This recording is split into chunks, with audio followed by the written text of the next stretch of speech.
নবী করিম সাল্লাল্লাহু আলাইহি সাল্লাম বলেছেন, কোনো মুসলমানের জীবনে যদি কোনো মুসিবত আসে, কোনো বিপদ আসে, কোনো সমস্যা আসে, সঙ্গে সঙ্গে সে যদি ইন্না লিল্লাহি ওয়া ইন্না ইলাইহি রাজিউন পড়ে এবং আরেকটা দোয়া পড়ে, আল্লাহুম্মা জুরনি ফি মুসিবাতি ওয়াখলুফ লি খায়রাম মিনহা, আল্লাহ আমার যে বিপদ হয়েছে এই বিপদের বিপরীতে এর বিনিময়ে আপনি আমাকে সওয়াব দিয়েন, বিনিময় দিয়েন, এবং বিপদে আমার যে ক্ষতি হলো আপনি এর চাইতে ভালো কিছু দিয়ে আমাকে পোষায় দিয়েন। এই দোয়া যদি কেউ পড়ে তো আল্লাহ রাব্বুল আলামিন তার ওই বিপদে যা ক্ষতি হবে তার থেকে বেশি দিয়ে তাকে অবশ্যই পুষিয়ে দিবেন। উম্মে সালামা রাদিয়াল্লাহু তাআলা আনহা, নবী করিম সাল্লাল্লাহু আলাইহি সাল্লামের স্ত্রী, তিনি বলেন যে আমি নবী করিম সাল্লাল্লাহু আলাইহি সাল্লামকে কিভাবে পেয়েছি তোমরা জানো? অদ্ভুত ঘটনা, শিক্ষা নেওয়ার মতো একটা ঘটনা। তিনি বলেছেন যে আমার স্বামী আবু সালামা যখন মারা গেলেন আমি খুব বেশি ব্যথিত হলাম, মর্মাহত হলাম যে একজন ভালো সঙ্গী হারালাম, স্বামীকে হারালাম। তো আল্লাহর কাছে আমি কেঁদে কেটে নবী সাল্লাল্লাহু আলাইহি সাল্লামের শেখানো এই দোয়াটা পড়েছি, আল্লাহুম্মা জুরনি ফি মুসিবাতি, আল্লাহ আমার মুসিবত এবং বিপদে আপনি আমাকে বিনিময় দিয়েন, বিপদ যে হলো এর বিনিময় আপনি আমাকে দিয়েন, ওয়াখলুফ লি খায়রাম মিনহা, এবং এই বিপদে আমার যা ক্ষতি হলো, আমি যে হারালাম স্বামীকে, তার চাইতে বেটার কিছু আমাকে দিয়েন। আমি দোয়া আল্লাহর কাছে করে গেছি সব সময়। আল্লাহ তাআলা আবু সালামা আমার স্বামীর মৃত্যুর পর অকল্পনীয়ভাবে, অভাবনীয়ভাবে আমাকে মুহাম্মদুর রাসূলুল্লাহ সাল্লাল্লাহু আলাইহি ওয়াসাল্লাম স্ত্রী বানিয়ে দিয়েছে। আবু সালামাকে হারিয়ে তার চাইতে বেটারটা পাইছেন না, পান নাই? মুহতারাম হাজরিন, অতএব যেই কোনো বিপদে ইমানদারের ইমান যত মজবুত হবে সে তত বেশি হাসতে পারবে যে আলহামদুলিল্লাহ আমার রব আমাকে যে অবস্থা রেখে খুশি, আমি অবস্থার উপরে খুশি, এবং বিপদ যতই আসবে আমি সেটাকে ওয়েলকাম করব, বেসবর হব না, ধৈর্যহীন হব না। আমাদের সংসারগুলোতে আজ যে অশান্তি, আমাদের সমাজে যে আজ বিশৃঙ্খলা, অশান্তি, এর মূল যদি কয়েকটা কারণ বের করা হয়, অন্যতম প্রধান কারণ হবে বেসবর, ধৈর্যহীনতা, সবরহীনতা। ঘরে ঘরে সংসারগুলো টিকছে না, ভেঙে খান খান হয়ে যাচ্ছে, প্রতি মুহূর্তে মুহূর্তে বিবাহ বিচ্ছেদের ঘটনা ঘটছে। অন্যতম কারণ ধৈর্য সহ্য নাই, ছেলেরও ধৈর্য নাই, মেয়েরও ধৈর্য নেই, কিছু হলেই সব হটমেজাজি হয়ে যায়, সবাই কাট্টি দেওয়া শুরু করে। কাট্টি বুঝেন তো? আপনাদের এলাকায় কি বলে? দোস্ত দোস্ত একটু অভিমান হলে, রাগারাগি হলে বলে না তোর সাথে কাট্টি, এই যে তোর সাথে আর কথা নাই। স্বামী স্ত্রীর মধ্যে আজকাল এই অবস্থা, প্রতিটি ঘরে ঘরে অশান্তির মূল কারণই হলো সবরহীনতা, যে ধৈর্য জিনিসটা আজ আমাদের কাছ থেকে নাই। এটাকে আমরা ইবাদত মনে করি না। একটা জটিলতা হলো আমালুল কুলুব বা অন্তরের আমলগুলোকে আমরা একেবারে কেয়ার করি না, অথচ অন্তরের আমলগুলোর গুরুত্ব অনেক বেশি। আমরা বাহ্যিক আমলকে গুরুত্ব দেই, নামাজ পড়া বাহ্যিক আমল, সিয়াম পালন করা বাহ্যিক আমল, যাকাত দেওয়া বাহ্যিক আমল, তেলাওয়াত করা বাহ্যিক আমল, এগুলো বাহ্যিক অঙ্গ প্রত্যঙ্গ দিয়ে, চোখ মুখ হাত পা এগুলো দিয়ে করতে হয়। কিছু আমল আছে যে আমলগুলো অন্তরের ভেতরে লালন করতে হয়, এগুলো দেখা যায় না, এর ভিতরে সবর অন্যতম। এই আমলটা যদি কেউ করতে পারে, ভেতরে যদি ধৈর্যটা আনতে পারে, এটা নিজের সঙ্গে নিজে সংগ্রাম করে করতে হয়, এর জন্য লড়াই করতে হয়, এর জন্য সমালোচনা করতে হয়, নিজের হিসাব মিলাতে হয় যে আমি মানুষটা কতটা ধৈর্যশীল, কতটা ধৈর্যহীন, আমি কতটা হটমেজাজি হই, বউয়ের সাথে কয়বার আমি বদমেজাজি দেখাই। বউ হিসাবে তিনি চিন্তা করবেন স্বামীর সাথে কয়বার তিনি বদমেজাজি করেন, প্রতিদিনের হিসাব মিলাবেন, এরপর তিনি নিজের যোগ বিয়োগ করে নিজেকে সংশোধনের চেষ্টা করবেন। আমরা চেষ্টা করবো তো ইনশাআল্লাহ। আল্লাহ রাব্বুল আলামিন আপনাকে, আমাকে, আমাদের সবাইকে সবরকারী মানুষদের কাতারে শামিল হওয়ার তৌফিক দান করুন। মুহতারাম হাজিরিন, নবী করিম সাল্লাল্লাহু আলাইহি ওয়াসাল্লাম তিনি তার সাহাবায়ে কেরামকে সবরের প্রশিক্ষণ দিয়েছেন। এমন কিছু সাহাবী সঙ্গী তিনি পেয়েছেন যারা ধৈর্যের রুদ্রমূর্তি প্রতীক ছিলেন, তারা এরকম দৃষ্টান্ত ছিলেন যে তাদের ধৈর্য, এক একজনের সবরকে আমরা যদি অ্যানালাইসিস করি তো বিশাল বড় বড় হিস্ট্রি হয়ে যাবে, অনেক বড় দাস্তান হয়ে যাবে, শুধুমাত্র এক একজন সাহাবীর সবরকে যদি আপনি অ্যানালাইসিস করেন, গবেষণা করেন। আজ মুসলমানদের মধ্যে এটার বড় বেশি অভাব। সবর করার চেষ্টা করবো তো ইনশাআল্লাহ। মুশকিল হলো আমরা যারা বদমেজাজ, আমাদের সবর কিভাবে আসবে? আমরা অনেকে চেষ্টা করি কিন্তু ধৈর্য ধারণ করতে পারি না। ওই যে ডায়রিয়ার রোগীর মতো ডাইরেক্ট হয়ে যায়, হুটহাট করে যা তা বলে ফেলি, পরে আফসোস করি। তো সবর আনার জন্য কিছু আমল আছে ভাইরা। নাম্বার 1, আপনার ভিতরে সবর আনার জন্য আপনি প্রতিনিয়ত আল্লাহ রাব্বুল আলামিনের কাছে দোয়া করবেন যে আল্লাহ আপনি আমাকে সবর এবং ধৈর্য ধারণ করার তৌফিক দান করেন। যেই কোনো বদামল দূরের জন্য আল্লাহ তাআলার কাছে পানাহ চাইতে হয়। নবী আলাইহিস সালাম পানাহ চাইতেন, এই জন্য আল্লাহর কাছে দোয়া করতে হবে।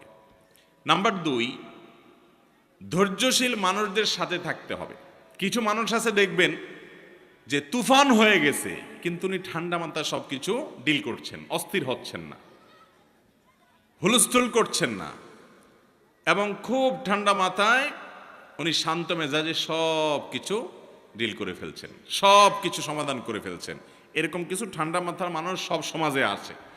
এই মানুষগুলোকে খুঁজে খুঁজে বের করে এদের সাথে থাকবেন। দেখবেন যে আপনি যেটার কারণে আগুন হয়ে যেতেন, উনি সেটার ব্যাপারে দেখবেন যে একেবারে ঠান্ডা পানির মতো শীতল, উনি একেবারে অস্থিরতা দেখাচ্ছেন না।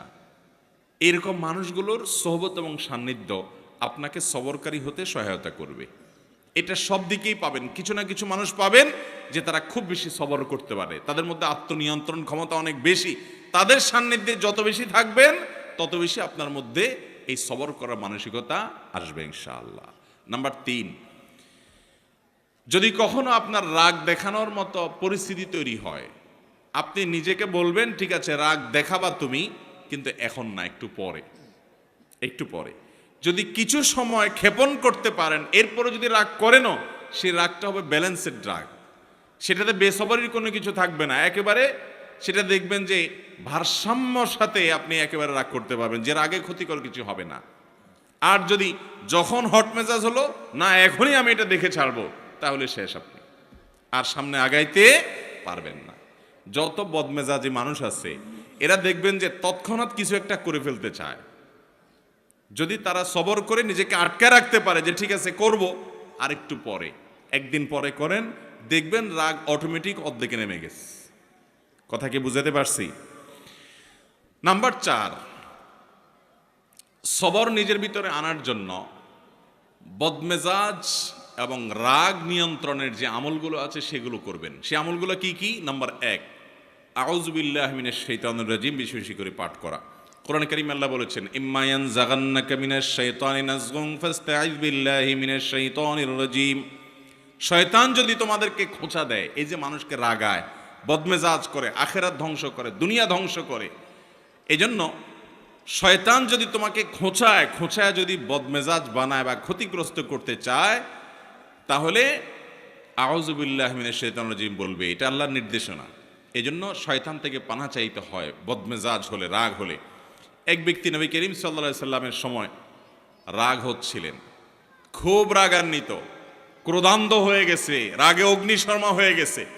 নবী সাল্লাল্লাহু আলাইহি সাল্লাম দূর থেকে দেখে বলছেন এই লোকটার মধ্যে যে প্রচন্ড রাগ দেখা যাচ্ছে, খুব বদমেজাজ হয়ে গেছে, ইন্নিল্লা আ'লামু কালিমাতান, আমি একটা বাক্য জানি, এই বাক্যটা যদি সে বলে তার রাগ কমে যাবে। তখন নবী সাল্লাল্লাহু আলাইহি সাল্লাম তাকে শুনিয়ে শুনিয়ে দূর থেকে সেই বাক্যটা পাঠ করলেন, সেটা হলো আউযু বিল্লাহি মিনাশ শাইতানির রাজিম। এই বাক্য পাঠ করার পর ওই লোকটা দূর থেকে শুনে তিনি ওই বাক্যটা পাঠ করলেন এবং তার বদমেজাজি আল্লাহ রাব্বুল আলামিন দূর করলেন। ভাইরা আমার, আমরা হলে তো যায়া বলতাম এ ভাই তোমার মাথা এত গরম হয়ে গেছে, তোমাকে একটা দোয়া শিখাই দিই, এই দোয়াটা করলে সাথে সাথে তোমার মাথা ঠান্ডা হয়ে যাবে, তুমি আউযু বিল্লাহির সাথে পাঠ করো। এটা তার কাছে যাই আর রাগের মুহূর্তে বললে দোয়া সে নেওয়া তো দূরের কথা, বরং বক্সিন একটা আপনার নাকের ভিতর মারার আশঙ্কা ছিল, কিছু থাকবে কি থাকবে না। নবী করিম সাল্লাল্লাহু আলাইহি সাল্লামের হিকমা দেখেন, উনি নবী হওয়ার পরও উম্মতকে পর্যন্ত সরাসরি এইরকম পরিস্থিতিতে কোনো কিছু বললে সে মানতে পারে কি পারে না, সেজন্য তার কাছ থেকে নবী আলাইহিস সালাম সে আশা করছেন না যে তাকে এই মুহূর্তে বলা যাবে, তিনি দূর থেকে বললেন এবং তিনি শুনে শুনে ঠান্ডা হলেন। এই জন্য আউযু বিল্লাহি মিনাশ শাইতানির রাজিম পাঠ করবেন। যাদের মধ্যে খুব রাগ বেশি আছে, ধরেন আপনার বউ, বাসার স্ত্রী অনেক রাগী, যতই বুঝান কোনো কাজ হয় না, তো যে খাবারগুলো সে খায়, যে পানীয়গুলো খায়, আউযু বিল্লাহি মিনাশ শাইতানির রাজিম 7 বার পড়ে ফু দিবেন। আবার দেখে যান না ফেলে, খবরদার। দেখলে কিন্তু খবর আছে, বলবো যে কি মন্ত্র পড়ে কি করছো, আরেক যুদ্ধ বাঁধবে কিন্তু। এই জন্য আর যদি দেখায় করতে চান তাহলে আগে আগে বলবেন, দেখো আমি কিন্তু কোনো ঝামেলা করতেছি না, শুধু আউযুবিল্লাহ পড়ে ফু দিচ্ছি। তো যদি বলে যে আউযুবিল্লাহ পড়ে কেন ফু দিছো, যদি বলেন যে তোমার রাগ অনেক বেশি, তাহলে আরেক যুদ্ধ হইতে পারে। এটা আরেক মুসিবত, এটা সাবধানে করতে হবে। একই কথা পুরুষদের বেলায়ও, মহিলারা পুরুষদের জন্য আমলটা করবেন। বাচ্চাদের জন্য এই আমলটা অনেক বেশি উপকারী। যেটা বলছিলাম শুরুতে, আজকাল বাচ্চারা সব ক্রেজি হয়ে গেছে। সব বাচ্চা দেখবেন ঘরে ঘরে ক্রেজি বুঝেন তো, মানে সব রাগী, এমন রাগী যে শুধু ভাঙচুর করবে চতুর্দিকে। অথচ আগে বাচ্চাদেরকে এত বদমেজাজ দেখা যেত না। এটার অনেক কারণ থাকতে পারে। আমার নিজস্ব একটা ভাবনা আছে। এর একটা কারণ আমার কাছে মনে হয়, সেটা হলো আজকাল বাচ্চাদেরকে আমরা নানান ভিডিও গেমস ইত্যাদিতে এত বেশি অভ্যস্ত করেছি, কার্টুন এত বেশি দেখাই, বিভিন্ন ডিভাইস দিয়ে এত বেশি খেলার জন্য তাদেরকে সুযোগ দিয়েছি যে এগুলোতে তারা সারাদিন শুধু মারামারি কাটাকাটি দেখে। গেমসের মধ্যে সে দেখে সামনে যা আছে সব শেষ করে ফেলাও, ঠিক না ঠিক? গুলি করতে থাকো, তুমি সামনে আগাইতে পারবা। গুলি করতে পারো না, তুমি শেষ। সাম্পলুডু খেলতেছো, তাহলে সব খেয়ে ফেলো, তাহলে তুমি সামনে আগাইতে পারো। এই যে অন্যকে শেষ করলে সামনে আগানো যায়, আমাদের দেশেও দেখবেন যে এই অবস্থা। মানুষ বড় হওয়ার পরেও আরেকজনকে দমাইতে না পারলে, আরেকজনের ক্ষতি না করতে পারলে সে আগাইতে পারে না। কারণ ওই যে কালচারটা ওইভাবে বেড়ে উঠছে, বাচ্চা ওইভাবে দেখে দেখে বড় হয়েছে। এই জন্য দেখবেন বাসায় কোনো মেহমান আসলে অনেক সময় দেখবেন ছোট পোলা পায়েন ওই আঙ্কেলকে দেখে এরম ধরে ঠুস করে, হাত দিয়ে পিস্তল মারে। তার মানে কি, ও সারাদিন মারামারি দেখছে, ও জানে সামনে যা আসে সব শুধু ঠুস করতে হয়, ফাইট করতে হয়, এটাই শিখছে। তো ও বদমেজাজ হবে না কি হবে? ওর মধ্যে উদ্ভট ভাব আসবে না কি হবে? বাচ্চাদেরকে আজ শারীরিক কসরত থেকে আমরা মাহরুম রেখেছি।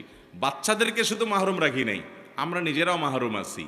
শারীরিক কসরত করে, ব্যায়াম করে, খেলাধুলা করে, দৌড়াদৌড়ি করে কিসে সুস্থ থাকবো? কোন দেশের কোন খেলোয়াড়রা কোথায় খেলে আর ভূতের মতো রাত 2টা বা 2টা তাকায় থাকেন আপনি। সে খেলে গোল দেয়, আপনি এখানে লাফ দিয়ে ওঠেন। সে খেলে হেরে যায়, আপনি এখানে চোখের পানি ফেলেন। ভাই, পাগলামিরও তো একটা সীমা থাকা উচিত। আল্লাহ তাআলা আপনাকে সুস্থ শরীর দিচ্ছে, আপনি ব্যায়াম করেন, নিজে দৌড়াদৌড়ি করেন, নিজে খেলাধুলা করেন, নিজে কম্পিটিশন করেন, করে সুস্থ থাকেন। এখন সেটা না, বাচ্চার হাতে একটা ধরা দিয়েছেন যে তুইও ধ্বংস হ, চোখ নষ্ট কর, মাথা নষ্ট কর, ব্রেইন নষ্ট কর, ইমান নষ্ট কর, আমল নষ্ট কর, ক্রেজি হয়ে যা, বদমেজাজ হয়ে যা। আর আপনিও একটা বাক্স এটা সামনে নিয়ে বসছেন, সে গোল দিছে আর আপনি লাভ দিয়ে উঠতেছেন। ভাইয়েরা আমার, মুসলমানের কর্মকাণ্ড এত উদ্ভট হবে না, এত অযৌক্তিক হবে না, এত হাস্যকর হবে না। নবী করিম সাল্লাল্লাহু আলাইহি ওয়াসাল্লাম তিনি দৌড়াদৌড়ির কম্পিটিশন করেছেন, সাহাবীদের সাথে করেছেন, নিজের স্ত্রীর সাথে করেছেন। তিনি সাহাবীদের শুটিং প্রতিযোগিতায় উৎসাহিত দিক করেছেন।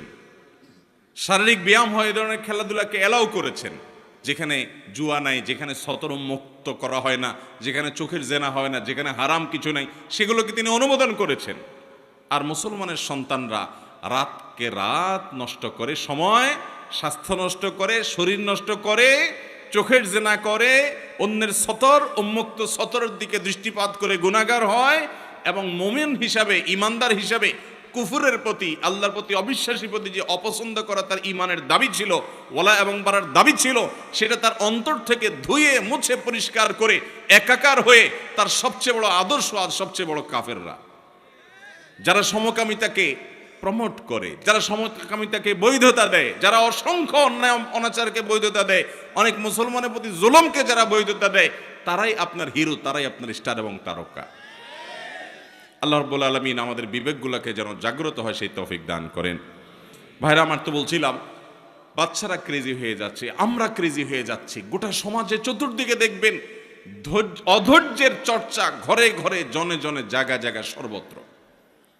ভালো মুসলমান হওয়ার জন্য, নেককার মুসলমান হওয়ার জন্য শত শত নফল আমল, শত শত জিকির আজকার, শত শত তাসবিহ চাইতে অনেক গুণ বেশি উত্তম হবে আপনার সারা দিন রাত 24 ঘন্টার ভিতরে 2-4টা জায়গায় বদমেজাজ দেখানোর, রাগ করার ইস্যু তৈরি হয়েছে, কিন্তু নিজেকে নিয়ন্ত্রণ করে যেখানে যতটুকু না হলে নয় সেখানে ততটুকু ব্যবহার করতে পেরেছেন। নিজেকে এই নিয়ন্ত্রণ করতে পারলে আপনি আল্লাহ তাআলার কাছে ওই শত সহস্রবার তাসবিহ করার চাইতে অধিক সওয়াব পাবেন চেষ্টা করব না ইনশাআল্লাহ। ভাইরা আমার, এই সবর বা ধৈর্য 3 প্রকার।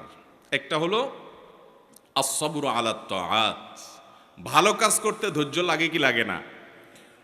শীতকালে ফজরের সময় কনকনে শীতের মধ্যে, ঠান্ডার মধ্যে উঠে ওযু করে ফজর নামাজ পড়তে যাইতে ধৈর্য লাগে না? মনে চায় না, কষ্ট হয়, তারপরও নিজের সঙ্গে নিজে লড়াই করে সংগ্রাম করে কাজটা করতে হয়। এটা যারা করতে পারে এরাই হলো সত্যিকারের বীর, এরাই হলো সত্যিকারের মেরুদণ্ডওয়ালা মানুষ, সত্যিকারের সাহসী মানুষ, যে তাদের প্রবৃত্তির গোলামি তারা করে না, যে নফস যা বলে তা করে। সে নিজের কল্যাণের পথে মন না চাইলেও সে এগিয়ে যায়। সবর, ভালো কাজ করতে সবর লাগে। আর দ্বিতীয় ধৈর্য হলো আস-সবরু আনিল মাসিয়া, পাপের কাজ, অপরাধের কাজ, এগুলো থেকে বাঁচার জন্য সবর লাগে। আপনার চোখের এরিয়াতে অনলাইনে, অফলাইনে, ফেসবুকে, বাহিরে বিভিন্নভাবে সুন্দরী নারী চলে আসছে, অশ্লীল কোনো দৃশ্য চলে আসছে। আপনার ভেতর থেকে প্রবৃত্তি বলছে দেখে নে, তাড়াতাড়ি দেখে নে, মিস হয়ে যাবে, চলে যাবে, তাড়াতাড়ি দেখ। মন থেকে আপনাকে উস্কে দেয়। আপনি তখন যদি নিজেকে আটকে রাখতে পারেন, নিয়ন্ত্রণ করতে পারেন, সবার মানেই হলো হাবসুন নফস, নিজেকে নিয়ন্ত্রণ করা, যে না আমি দেখব না, আমার আল্লাহ নিষেধ করেছেন হারাম। এটা যদি করতে পারেন তাহলে সেক্ষেত্রে এটা হলো গুনাহ থেকে সবর করা। এটা করতে পারলে একটা জয়ীফ হাদিস দ্বারা প্রমাণিত, একটা জয়ীফ হাদিসে বর্ণিত হয়েছে, করার সুযোগ তৈরি হয়। আর সে যদি নিজেকে নিয়ন্ত্রণ করতে পারে তাহলে আল্লাহ রাব্বুল আলামিন তাকে ঈমানের স্বাদ তৎক্ষণাৎ অনুভব করার তৌফিক দান করেন। আপনি খেয়াল করেন, কোনো সুন্দরী নারী বা অশ্লীল কোনো দৃশ্য যেটা দেখা আপনার জন্য হারাম, যেটা আপনার মনকে অস্থির করে দিবে, যেটা আপনার মনের জেনার দিকে নিয়ে যাবে, যেটা আপনাকে অন্যান্য জেনার দিকে নিয়ে যাবে, সেটা দেখা আল্লাহ তাআলা হারাম করেছেন। ওই জিনিসটা যদি আপনি দেখেন, দেখলে সাথে সাথে একটু নগদ স্বাদ পাবেন, মজা পাবেন, ঠিক আছে, কিন্তু পরক্ষণে অস্থির হয়ে যাবেন। এটা হলো অনেকটা চুলকানির মতো, চুলকাইতে অনেক মজা পাবেন কিন্তু চুলকানির পরে জ্বলবে, ঠিক না ভাই? ঠিক। দেখার পর যখন চোখের আড়াল হয়ে যাবে এরপর আপনি অস্থির হয়ে যাবেন, হায় হায় কই গেল, কারণ তো দাঁড়ায় থাকবে না আপনার জন্য। আর যদি আপনি না দেখেন, কষ্ট করে নিজেকে নিয়ন্ত্রণ করেন, সবর করতে পারেন যে আমি দেখব না, তাহলে এর ফলশ্রুতিতে কিছুক্ষণ পরেই, প্রথমে একটু কষ্ট হবে, কিছুক্ষণ পরে আপনার ভিতরে এক ধরনের স্বাদ, এক ধরনের তৃপ্তি অনুভব হবে যে আমি আল্লাহ তাআলার আদেশ রক্ষা করতে পেরেছি, আমি নিজেকে নিয়ন্ত্রণ করতে পেরেছি, আমার মেরুদণ্ড আছে, আমি ডায়রিয়ার রোগী না, ডাইরেক্ট হয়ে যাই নাই, নিজেকে কন্ট্রোল করতে পারছি। যাদের কন্ট্রোলিং পাওয়ার নেই, যেখানে সেখানে কাইত হয়ে যায়, যেখানে সেখানে যা তা মনে চায় সেটা করে ফেলে, তারা হলো বেসবর। একজন ইমানদার তিনি যখন গুনাহ থেকে বাঁচার জন্য এরকম চেষ্টা করেন, কসরত করেন এবং জিতে যান, তো এই ব্যক্তি হলেন প্রকৃত সবরকারী। আল্লাহ তাআলা আমাদেরকে প্রকৃত সবরকারী হওয়ার তৌফিক দান করুন। তাহলে সবর 3 প্রকার। একটা হলো ভালো কাজ করতে গেলে মনে চায় না, কষ্ট হয়, তারপরও ভালো কাজ করা, এটা এক প্রকারের সবর। মন্দ কাজ বা খারাপ কাজ করতে মনে চায়, যথেষ্ট কারণ আছে, তারপরও মন্দ কাজ করে না, ধৈর্য ধারণ করে, এটা হলো দ্বিতীয় প্রকার।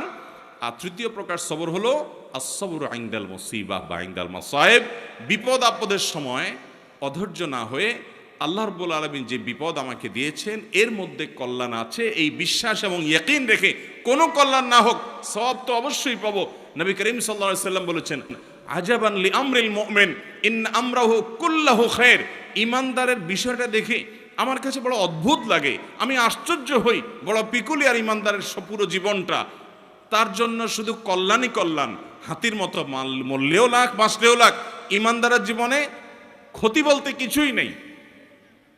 কারণ ইন আসাবাহু খায়রুন, ইমানদারের জীবনে যদি ভালো কিছু অর্জন হয় তখন সে শাকারা, আল্লাহ শুকর আদায় করে। তাহলে ভালো জিনিস পাইলো, কোনো গুড নিউজ সে পেল, আবার আল্লাহর শুকর আদায় করে সওয়াবও সে অর্জন করলো।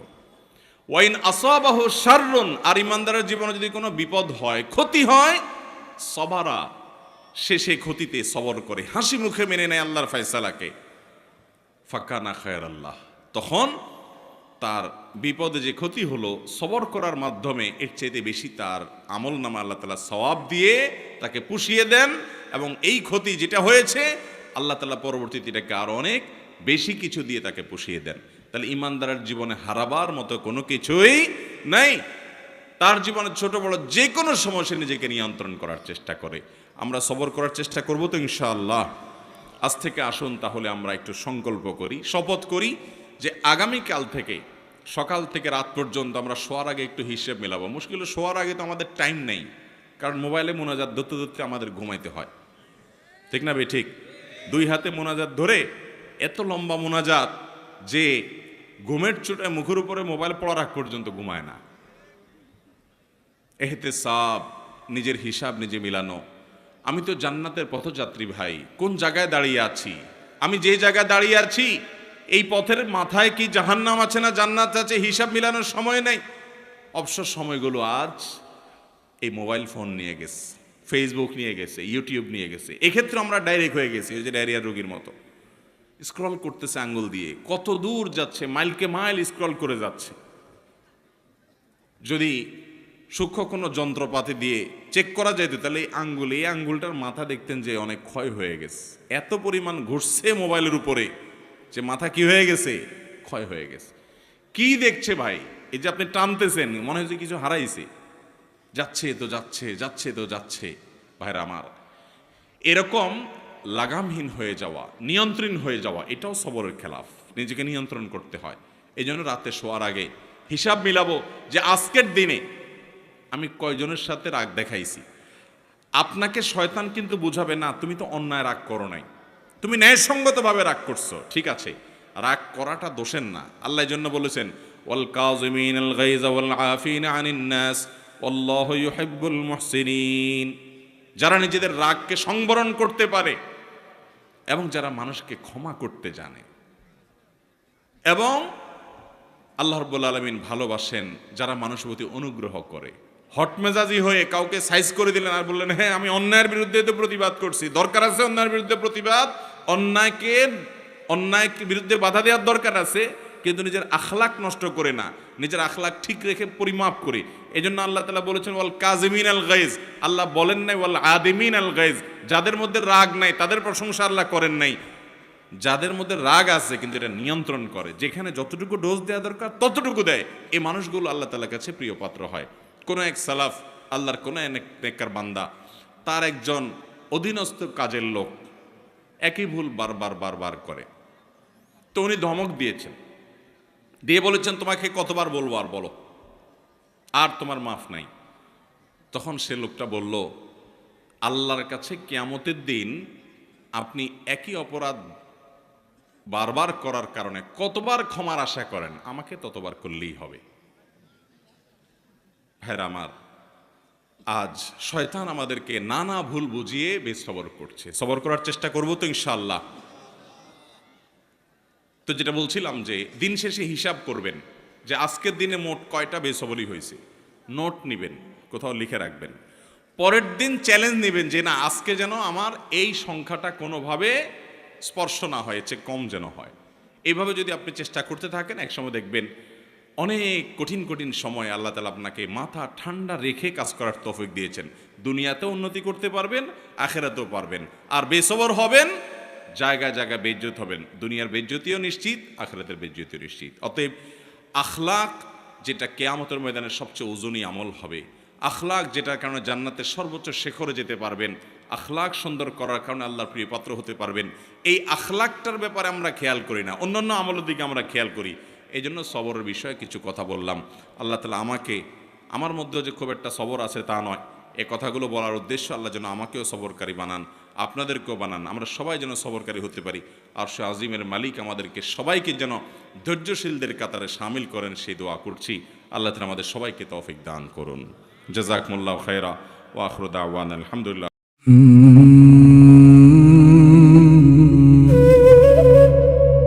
दिल फकीदी मोहब्बती बोरा दिनर दा